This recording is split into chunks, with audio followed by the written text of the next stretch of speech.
नमस्कार दोस्तों, आप सभी का स्वागत है हमारे YouTube channel master of physics में। और दोस्तों, आज हम करने वाले हैं effect of dielectric boundary on electric field direction.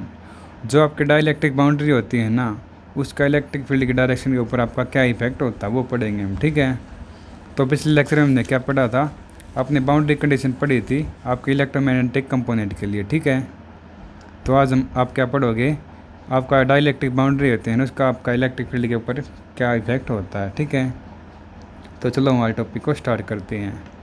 इसके लिए आपने क्या किया, let us now discuss the effect of dielectric boundary on the direction of an electric field that crosses the boundary. तो इसके लिए हमें क्या डिस्कस करना है कि आपकी डाइलेक्ट्रिक बाउंड्री का डायरेक्शन ऑफ इलेक्ट्रिक फील्ड के ऊपर क्या इफेक्ट होता है। ठीक है, जो क्या करती है, बाउंड्री को क्रॉस करती है। ठीक है ना, तो इसके लिए हम क्या करेंगे, the dielectric material are assume to be isotropic. तो आपने क्या मान लिया, जो आपके डाइलेक्ट्रिक मटेरियल है ना, वो आपके क्या हैं, आइसोट्रोपिक हैं। ठीक है, वो आपने अज्यूम कर लिए हैं।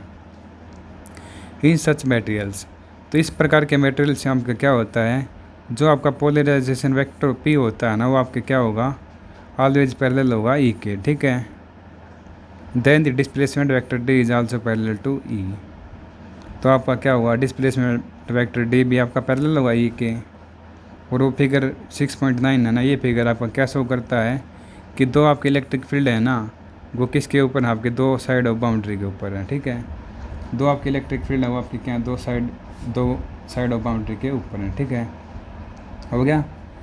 तो एक बार बताऊँ आपको क्या बताया इसमें। देखो, इसमें आप क्या डिस्कस करोगे कि डाइलेक्ट्रिक बाउंड्री का आपका इलेक्ट्रिक फील्ड डायरेक्शन के ऊपर क्या इफेक्ट होगा। ठीक है, जो आपकी क्या करे, बाउंड्री को क्रॉस कर रही है। तो इसके लिए आपने क्या कर लिया, डाइलेक्ट्रिक मटेरियल क्या कर लिया, जूम कर लिया, वो आइसोट्रोपिक है आपका। ठीक है, तो डाइलेक्ट्रिक मटेरियल्स में आपका क्या होता है, जो आपके पोलराइजेशन वेक्टर पी होते हैं ना, वो क्या होते हैं, हमेशा पैरेलल होते हैं ई के। ठीक है, और आपका साथ ही साथ क्या हो जाएगा, आपका डिस्प्लेसमेंट वेक्टर है वो भी आपके पैरेलल हो जाएंगे ई के। ठीक है, पी पैरेलल हो गया ई के और डी पैरेलल हो गया ई के। ठीक है, तो आपका फिगर है ना 6.9 क्या शो करता हमें, आपके दो इलेक्ट्रिक फील्ड है ना, वो क्या है, आपके दो बाउंड्री की साइड के ऊपर है। ठीक है, ये इसका डायग्राम है। तो देखो, आपने क्या मान लिए, दो अलग अलग मटेरियल मान लिए, K1 K2 अलग अलग दो हो गए ना। ये बीच में क्या है, इसका मिडी मतलब लाइन होगी एक, और ये इसको सेपरेट करिए वो। ठीक है, एक देख लेते हैं एक बार। Let us determine the necessary relation. तो हम क्या करेंगे, नेसेसरी रिलेशन को मानेंगे, जिसमें आपके क्या है, φ1 और φ2 दो एंगल लेंगे हम। ठीक है, तो आपके φ1 क्या हो गए, देखो आपका E1 जाता है यहाँ पर आके टकराता है, ये क्या आपका इंसिडेंस वाली ये है, और टकरा के आपके क्या चला जाता है, दूसरे मीडियम में चला जाता है, तो वो आपका क्या हो जाता है, थोड़ा इस साइड आ जाता है। ठीक है, वो आपका एंगल बनाएगा φ2 बनाएगा। ठीक है, हो गया। तो क्या कर लिया आपने, एक डाइलेक्ट्रिक मटेरियल मान लिया था, वो आपका आइसोट्रोपिक है।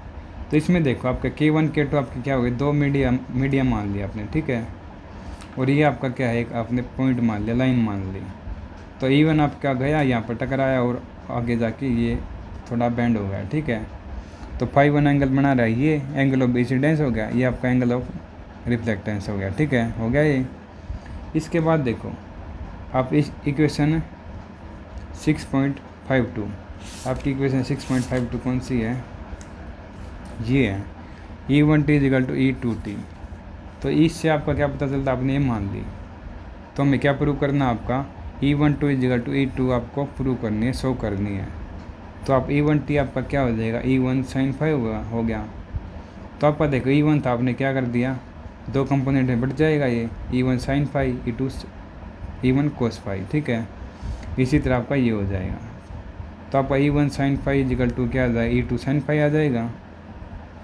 तो और इसके बाद आपने क्या कर लिया, D1 1n is equal to D2n है ना, ये आपके क्या है, नो फ्री चार्जेज के लिए हैं। ठीक है, तो इसके लिए आपका क्या हो जाएगा, D1 cos φ is equal to D2 cos φ2 हो गया। ठीक है, तब अब आप क्या कर दोगे, इन दोनों को आपस में डिवाइड कर देंगे, E1 बाई D1 को कर दिया, साइन अपॉन कोस क्या होता है, आपका tan φ1 आ गया, इसी तरह आपका tan φ2 आ गया। ठीक है, और आपका डिस्प्लेसमेंट वेक्टर आपका क्या होता है, ε0 होता है, और मटेरियल आपका क्या है, K है आपका। ठीक है ना, तो आपके 2 हो गए। D1 आपका क्या हो जाएगा K1 एप्सिलॉन नॉट E1 हो गया। D2 आपका क्या हो गया K2 एप्सिलॉन नॉट E2 हो गया। K1 और K2 क्या आपके डाइलेक्ट्रिक कांस्टेंट है 2 मीडिया के लिए, ठीक है। आपके 2 मीडिया थे ना ये, K1 K2 आपके क्या डाइलेक्ट्रिक कांस्टेंट है, ठीक है। इसके बाद D1 D2 की वैल्यू पुट कर दिया आपने, तो आपका क्या हो जाएगा, देखो D1 में आपका E1 यूज हो रहा है तो आपका ऊपर वाला E1 कैंसिल हो जाएगा। इसी तरह D2 में आपका E2 कैंसिल हो जाएगा, तो आपका क्या बच जाएगा 1/K1 tan phi 1 बच जाएगा। इसी तरह 1/K2 tan phi 2 बच गया, ठीक है। तो आपका क्या हो जाएगा, tan वाली टर्म एक साइड, K वाली टर्म एक साइड, तो आपका क्या आ गया tan phi 1 upon tan phi 2 आ गया इजिकल टू K1/K2 आ गया, ठीक है। ये आपका क्या आ गया एक्सप्रेशन आ गया। तो इससे आपकी क्या हो रही है, 2 कंडीशन मिल रही हैं आपकी सिंपल कंडीशन, वो क्या करेंगे आप फील्ड के ऊपर अप्लाई करेंगे, ठीक है। तो पहली क्या है, यदि आपका फील्ड कंजर्वेटिव होता है तो आपके टेंजेंशियल कंपोनेंट है ना ई के, वो क्या हो जाएंगे, must be same on both side of boundary और line integral of A D L would not be 0। तो यदि आपके फील्ड कंजर्वेटिव हो जाते हैं तो आपके ई के जो टेंजेंशियल कंपोनेंट है ना वो क्या हो जाएंगे, दोनों साइड आपके सेम हो जाएंगे, ठीक है। और हम क्या कह सकते हैं, क्या हो गया आपके दोनों सेम हो गए, कहाँ पर हो गए बाउंड्री, बोथ दोनों साइड की बाउंड्री के ऊपर। और हम कह सकते हैं आपका ई डी एल क्या हो गया, आपका 0 नहीं होगा, ठीक है।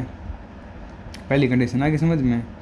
क्या थी, यदि आपका फील्ड कंजर्वेटिव हो जाता है तो आपके ई के जो टेंजेंशियल कंपोनेंट है ना वो आपके दोनों सरफेस मतलब दोनों साइड है ना बाउंड्री के ऊपर वो सेम हो जाएंगे, ठीक है। और ई का लाइन इंटीग्रल आपके पास 0 नहीं होगा, ठीक है। सेकंड क्या है, the normal component of E induces polarization surface charges. जो आपका नॉर्मल कंपोनेंट ई है ना क्या करेगा, आपका पोलराइजेशन को क्या करेगा, इंड्यूस करेगा, और वो क्या चेंज करेगा, सरफेस चार्जेस को। क्या बताया देखो, जो ई का नॉर्मल कंपोनेंट है ना आपका वो क्या करेगा, पोलराइजेशन सरफेस चार्जेस को इंड्यूस करेगा, ठीक है। और वो क्या कर देगा, जो आपके परपेंडिकुलर कंपोनेंट है ना, जो 2 मीडिया को अलग अलग करते हैं उनके परपेंडिकुलर होगा, ठीक है ना। हो गया। क्या बताया इसने, जो आपका नॉर्मल कंपोनेंट ई है ना वो क्या कर देगा, पोलराइजेशन सरफेस चार्जेस को क्या कर देगा, इंड्यूस कर देगा। और वो क्या कर देगा आपका, जो आपके परपेंडिकुलर कंपोनेंट है ना 2 मीडिया को अलग अलग करते हैं उनको क्या कर देगा, मॉडिफाई कर देगा, ठीक है। एक कंडीशन सिमिलर टू इक्वेशन 6.93। तो इसके सिमिलर आपकी एक इक्वेशन और आएगी, तो वो क्या होगी आपकी, कैसे मिलेगी, which can be obtain for the effect of dielectric boundary on direction of magnetic field. तो ये आपकी किसके लिए आ जाएगी, मैग्नेटिक फील्ड की आपकी डायरेक्शन होती है ना उसके लिए आ जाएगी, ठीक है। तो आपकी क्या होगी, K1 K2 की जगह आपका क्या है, U1/U2 होगी, ठीक है। U1/U2 आपकी क्या है, परमेबिलिटी है 2 मैग्नेटिक मीडिया के लिए, ठीक है, जो आपकी बाउंड्री पे सेपरेट हो रही हैं वो, ठीक है। हो गया ये। तो ये टॉपिक आपका इतना ही था, तो हम आपको एक बार फिर से बता देते हैं। देखो, तो इसमें हमें क्या पढ़ना था, डाइलेक्ट्रिक बाउंड्री का क्या इफेक्ट होगा इलेक्ट्रिक फील्ड डायरेक्शन के ऊपर, ठीक है ना, ये पढ़ना था। इसके लिए आपने क्या मान लिया, एक डाइलेक्ट्रिक मैटर मान लिया, और वो क्या है आपका आइसोट्रोपिक है, ठीक है। तो इस प्रकार के मटेरियल में हमारे पास क्या होता है, आपका पोलराइजेशन वेक्टर पी होता है ना वो क्या होगा, हमेशा पैरेलल होगा ई के, और आपका डिस्प्लेसमेंट वेक्टर डी वी क्या होगा, ई के पैरेलल होगा, ठीक है। हो गया। और आपका ये फिगर क्या शो करता है हमें, आपके 2 इलेक्ट्रिक फील्ड हैं ना वेक्टर हैं वो क्या हैं, दोनों साइड के ऊपर हैं, ठीक है। तो देखो K1 K2 आपका इस साइड वाला आपका एक मीडिया हो गया, इस साइड वाला आपका दूसरा मीडिया होगा, ठीक है। K1 K2 आपके क्या है, डाइलेक्ट्रिक कांस्टेंट है, ये आपका मीडियम 1 के लिए, ये आपका मीडियम 2 के लिए होगा, ठीक है। ये आपकी नॉर्मल लाइन होगी, आपकी E1 यहाँ पर टकराएगी तो ये आपका एंगल ऑफ इंसिडेंस और नॉर्मल लाइन के बीच में आपका एंगल क्या होगा, phi1 हो गया। E2 और इसके बीच में आपका एंगल ऑफ रिफ्लेक्टेंस क्या होगा, phi2 हो गया, ठीक है। और E1 के आपके 2 कंपोनेंट रिजोल्व करोगे तो आपके पास क्या हो जाएगा, E1 sin phi हो गया, E1 cos phi हो गया। इसी तरह इसके हो जाएंगे 2, ठीक है। तो इसके लिए आपने क्या डिटरमाइन कर लिया, late us determine the necessary relation. तो आपने 2 नेसेसरी रिलेशन लिख लिए। पहला आपका क्या है, इक्वेशन 6.52 से क्या है आपका, जो आपका E1t इजिकल टू क्या होगा, E2t होगा, इसका मतलब क्या, आपका टेंजेंशियल कंपोनेंट है ना मीडियम 1 के लिए, वो आपका क्या होगा, सेकंड मीडिया के टेंजेंशियल कंपोनेंट के इक्वल होगा। ठीक है, तो E1 आपका क्या हो जाएगा, E1 t equal to E1 sine phi 1 हो गया, E2 साइन फाई 2 हो गया। ठीक है, ये दोनों इक्वल हो गए। इसी तरह हमें पता आपका डिस्प्लेसमेंट, इलेक्ट्रिक डिस्प्लेसमेंट करंट होता है ना, मतलब वेक्टर होता है, वो आपका क्या होगा, D1n इजिकल टू D2n होगा। ठीक है, ये आपके केस में चेंज होंगे, आपके D1 cos फाई 1 में, D2 cos फाई 2 में होंगे। ठीक है, तो इसके बाद आपने दोनों डिवाइड कर दिए, तो डिवाइड करने के बाद आपका देखो साइन अपॉन कोस क्या होता है, 10 होता है, 10 फाई आ गया, इसी तरह आपका 10 फाई 2 आ गया। ठीक है, और आपको पता है डिस्प्लेसमेंट वेक्टर आपका क्या होता है, करंट आपका एप्सिलॉन E होता है, और इसमें आप क्या लोगे, डाइलेक्ट्रिक है ना आपका, तो के साथ लेंगे। ठीक है, तो D1 D2 के लिए आपने लिख दिया, D1 इजिकल टू क्या होगा, K1 एप्सिलॉन E1 हो गया, D2 is equal to K2 epsilon E2 हो गया।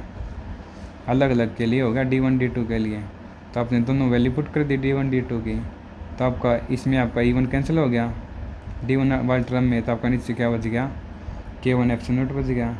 तो एप्सिलॉन भी दोनों में है, तो आपका एप्सिलॉन भी कैंसिल हो जाएगा, तो आपका क्या बचा, 1/K1 10 phi 1 is equal to 1/K2 10 phi 2 बचा। ठीक है, तो 10 के टर्म एक साइड, K के टर्म एक साइड है, तो आपका ये सिंपल कंडीशन आ गया, आपका ये आपका एक्सप्रेशन आ गया।